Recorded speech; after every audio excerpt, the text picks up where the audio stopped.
احمد بن حنبل میں حدیث ہے، اللہ کے پیارے رسول صلی اللہ علیہ وسلم فرماتے ہیں جو دنیا میں متکبرانہ چال کے ساتھ چلتا ہے نا، قیامت کے دن وہ اللہ سے اس حال میں ملے گا کہ رب اس سے ناراض ہوگا۔ متکبرانہ چال سے نہیں چلیں گے۔ تو حضرت فاروق اعظم رضی اللہ تعالیٰ عنہ کا یہ طریقہ تھا کہ آپ خیال کرتے، اور پتہ کس طرح کا آپ کا مزاج تھا؟ فرماتے تھے تقسیم کرو، دوسروں کا بھی خیال رکھو۔ جس طرح بندہ دیوانہ وار نہیں لوگوں کا خیال رکھتا کہ بندہ بگڑے کوئی نہ، دیوانہ وار۔ کچھ لوگ تبلیغ کرتے ہیں رسمی، اور کچھ لوگ ایسے ہوتے ہیں جو لوگوں کی اصلاح میں دیوانے ہو جاتے ہیں۔ ان کی خواہش ہوتی ہے یہاں بھی بندہ ٹھیک ہو جائے، یہاں بھی بندہ ٹھیک ہو جائے، یہاں بھی بندہ ٹھیک ہو۔ کچھ لوگ کڑی نگرانی کرتے ہیں کہ انسان بگڑنے نہ پائے۔ حضرت عمر فاروق رضی اللہ تعالیٰ عنہ نا گوشت والی دکان کے پیچھے جا کے بیٹھ گئے کئی دنوں تک۔ وہ کہنے لگا حضور یہاں کیا ہے؟ فرمایا تو اپنا کام کرنا۔ گوشت والی دکان پہ بیٹھے، کام کر اپنا، نگرانی کرنے لگے حضرت عمر۔ پھر آپ نے نا وہ بندے پکڑ لیے۔ کون؟ جو 2 دن مسلسل گوشت خریدنے آئے، پکڑ کے کھڑا کر لیا۔ فرمایا تو کل بھی گوشت لینے آیا تھا؟ حضور ہاں۔ فرمایا آج پھر کھائے گا؟ حضور جی۔ تو آپ فرمانے لگے کیا تیرے محلے سے غربت ختم ہو گئی ہے؟ تیرے رشتہ دار سارے پیٹ بھر کے کھاتے ہیں، تو 2 دن گوشت لینے آتا ہے؟ فرمایا آج کے بعد مسلسل گوشت لینے آیا تو درے سے ماروں گا، خبردار یہ کام نہ کرنا۔ یہاں تک نظام احتساب کا جب خیال رکھا جائے پھر حالات بگڑا نہیں کرتے، پھر وہ قابو میں رہا کرتے۔ حضرت عمر فاروق رضی اللہ تعالیٰ عنہ اس ترتیب کے ساتھ اصلاح کرتے، اس ترتیب کے ساتھ۔ سیدنا فاروق اعظم رضی اللہ تعالیٰ عنہ کی ایک بات آخر میں عرض کرنی ہے، وہ میں بھی اپنے اوپر لاگو کروں، آپ بھی غور کریں۔ حضرت عمر فاروق رضی اللہ تعالیٰ عنہ نے نا خط لکھا حضرت ابو موسیٰ اشعری کو۔ آپ فرمانے لگے یاد رکھنا جو گورنر، جو امیر اپنے رب کریم کی فرما برداری کرتا رہتا ہے نا، اس کی رعایا بھی اس کی فرما برداری کرتی ہے۔ اور جو لوگ اپنے رب کریم کی فرما برداری چھوڑ دیتے ہیں، پھر جنہوں نے ان کی فرما برداری کرنی ہوتی ہے وہ ان کی فرما برداری چھوڑ دیتے ہیں۔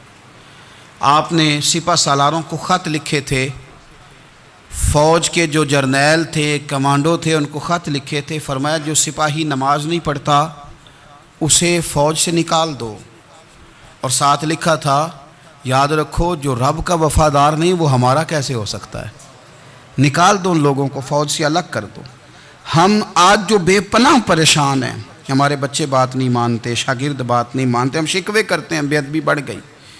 ادب کے ساتھ میں گزارش کروں گا بڑوں کی بارگاہوں میں، جو میری طرح کے بڑے بنے ہوئے ہیں، بزرگوں سے نہیں بات کرتا، ان سے میں کہوں گا کہ ہمیں ایک دفعہ اپنے اوپر بھی تو غور کر لینا چاہیے، کہیں ایسا تو نہیں ہے کہ ہم جب تک اللہ تعالیٰ کے فرما بردار تھے، جب تک ہم تقوی کے معیار پر تھے، ہماری بات ماننے والے ہماری بات مان رہے تھے، کہیں ایسا تو نہیں کہ ہم اس معیار سے ہل گئے ہیں تو اب جو ہمارے فرما بردار تھے وہاں سے ہل گئے۔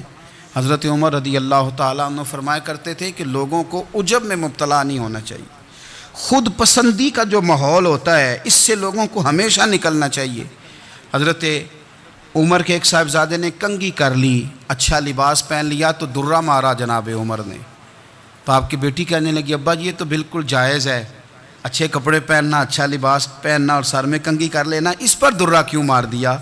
تو آپ فرمانے لگے بیٹا یہ خود پسندی میں مبتلا ہونے لگا تھا، یہ اپنے آپ کو بہت بھلا سمجھنے لگا تھا، اس کا خیال تھا کہ میں ہی ہوں، میرے علاوہ کوئی نہیں۔ یہ اس مقام پہ جا رہا تھا جہاں اس کی تربیت رک جاتی، اس لیے درہ مارا ہے۔ ایک دفعہ حکومتی معاملات کے اندر آپ کی اہلیہ نے مشورہ دینا چاہا، بڑے کام بیویاں نہیں کرتی، بڑے بڑے معاملات میں مداخلت نہیں کرتی۔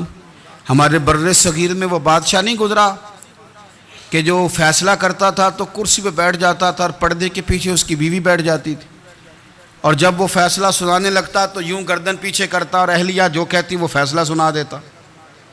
لیکن ایک دفعہ خاتون نے ایک آدمی کو حضرت عمر نے معزول کیا تو آپ کی اہلیہ نے، اس آدمی کی اہلیہ حضرت عمر کی اہلیہ سے ملی ہوں گی، تو خاتون نے ذرا سفارش کرنی چاہی، تو جناب عمر فاروق رضی اللہ تعالیٰ عنہ کے ہاتھ میں عصا تھا، ڈنڈا تھا، 2-3 دفعہ زمین پہ مارا، فرمایا تمہیں کس نے اجازت دی ہے حکومتی معاملات میں مشورہ دینے کی؟ یہ مشورہ مولا علی دیں گے یا عثمان غنی دیں گے؟ آپ کو کس نے اجازت دی؟ وہ حکومتی معاملات، وہ مسلمانوں کا اجتماعی معاملہ، وہ مسلمان دیکھیں گے، آپ کو اس میں آنے کی اجازت نہیں ہے۔ جو آپ کی ذمہ داریاں ہیں، آپ کے حقوق ہیں، ان پر آپ بات کریں۔ تو بھائی نظام میں احتساب اپنی ذات سے شروع کریں۔ ہماری اولادیں، ہمارے بچے، وہ باہر سے انہوں نے زیادہ اثر نہیں لیا، ہم نے انہیں بتایا ہے کہ ہم بڑے غریب ہیں، ہم بڑے مجبور ہیں، ہم تو بڑے کمزور ہیں، ہماری تو سنتا کوئی نہیں، یہ تو امیروں کا ملک ہے، اس میں تو فلانے کو اہمیت حاصل ہے۔ ان باتوں نے ہمارے بچوں کو کمزور کیا ہے۔